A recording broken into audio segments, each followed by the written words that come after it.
どう?日本での運転は大丈夫か?もう慣れたように見えるけど。韓国とルールが違って結構難しいですね。左折も信号が別にありますし、右折の方法もまだよくわかりません。もう切符を1回切られました。気をつけないとな。右折は日本人も最初は難しいというのよ。여러분 안녕하세요. 여러분의 일본어 해결사 혜성쌤입니다. 자, 이번 시간에는요.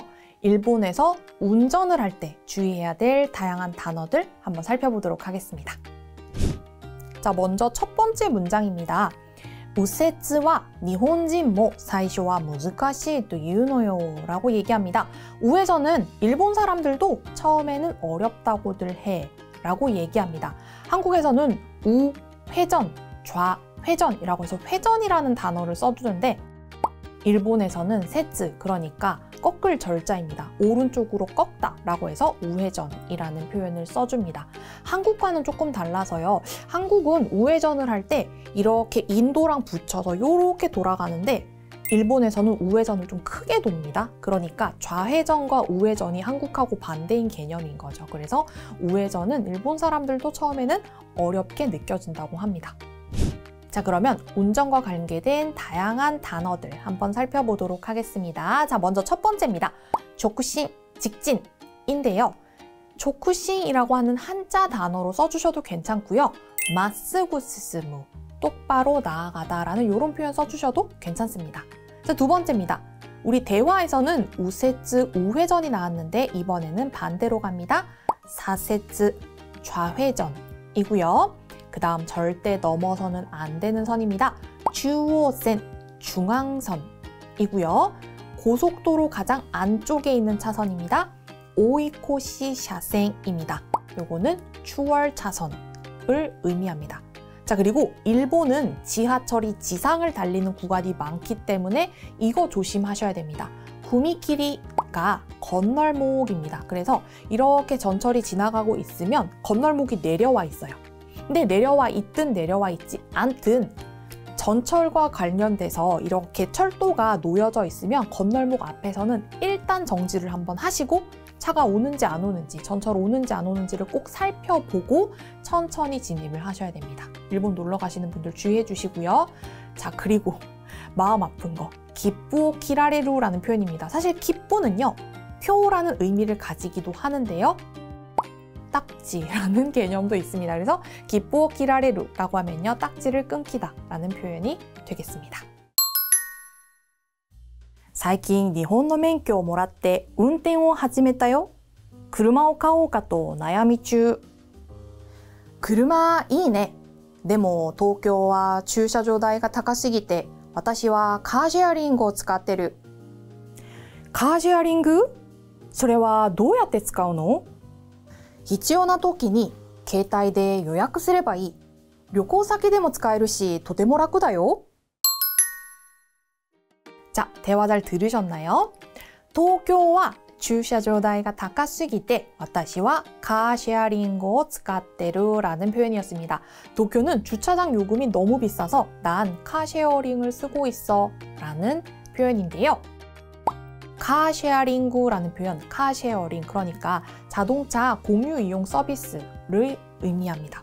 자, 도쿄가 주차장 요금이 너무 비싸다고? 뭐 얼마씩이나 하길래? 라는 생각이 드시죠? 자, 이거는요, 차를 계약할 때의 그 제도가 한국하고 일본이 조금 다르다는 점을 인지하시면 이해가 편하실 것 같습니다. 한국은 내가 차를 사고 싶다. 돈의 여유가 있다. 그러면 가셔서 차를 계약하면 됩니다. 그리고 기간이 되면 노샤, 납차라고 해서 차가 나한테 당도하게 됩니다. 자, 근데 일본은 차를 뽑을 때 중요한 조건이 하나 붙습니다. 납차 증명, 차고지 증명이라고 하는 게 필요해서 차고, 그러니까 내가 그 차를 가지고 와서 세워둘 곳이 있다라는 증명서가 있어야 됩니다. 그러니까 주차장이 없으면 차를 뽑을 수가 없습니다. 너무 슬픈 현실이긴 한데요. 본문에 나왔던 것처럼 주차장 요금 너무 비싸서 나는 카쉐어링 쓰고 있어 라는 대목을 봤을 때 그러면 얼마 정도 할까 궁금하실 수 있죠. 도쿄는 최초의 한 대도 대체적으로 돈을 내고 써야 되는 경우가 많은데 그게 결코 막 1, 2만 원 하는 돈이 아니라서 3만 엔 이렇게 돈을 지불해야 됩니다. 그러니까 차 한 대를 유지하는데 너무 큰 돈이 드는 거예요. 근데 내가 그렇게 주차시설이 갖춰진 맨션에 살지 않는 경우도 있죠. 그러면 어떻게 해야 되냐? 외부 주차장을 계약해서 쓰셔야 되는데 내가 살고 있는 아파트도 3만 엔씩 돈을 내라고 하니까 외부 주차장 이용하면 당연히 돈이 훨씬 더 많이 들겠죠. 그래서 이 주차장비를 감당하는 게 너무 힘들어서 보통 차를 이용한다라고 하면 카쉐어링 서비스를 이용하는 경우가 많습니다. 그래서 한국에서 마치 렌터카처럼 차를 빌려서 쓰는 개념이라고 생각하시면 되는데 이것도 차를 이용하는 그 플랜에 따라서 요금제가 조금씩 다릅니다. 그러니까 나는 단거리를 매일 타는 사람 내지는 나는 장거리를 타는데 가끔씩밖에 차를 쓰지 않는 사람 이런 식으로 그 사람의 자동차 이용 패턴에 맞춰서 되게 다양한 요금제가 있어서 가격 비교나 요금제 비교 같은 걸 해보시고 이 서비스를 이용하는 걸 추천드릴게요. 자, 이렇게 이번 시간에는요.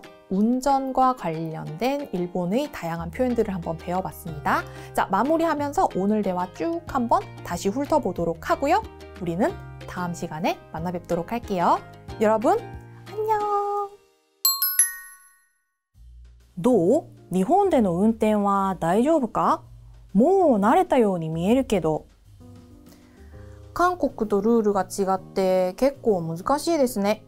左折も信号が別にありますし、右折の方法もまだよくわかりません。もう切符を1回切られました。気をつけないとな。右折は日本人も最初は難しいというのよ。最近日本の免許をもらって運転を始めたよ。車を買おうかと悩み中。車いいね。でも東京は駐車場代が高すぎて、私はカーシェアリングを使ってる。カーシェアリング?それはどうやって使うの?必要な時に携帯で予約すればいい。旅行先でも使えるし、とても楽だよ。 자, 오늘 배운 에피소드는 이 일본어 저널의 현지에서 배우는 생생 일본어 코너에서 확인할 수 있습니다. 실생활에서 필요한 일본어와 일본 문화, 정보들이 가득 담겨 있으니까요. 여러분 많은 관심 부탁드려요.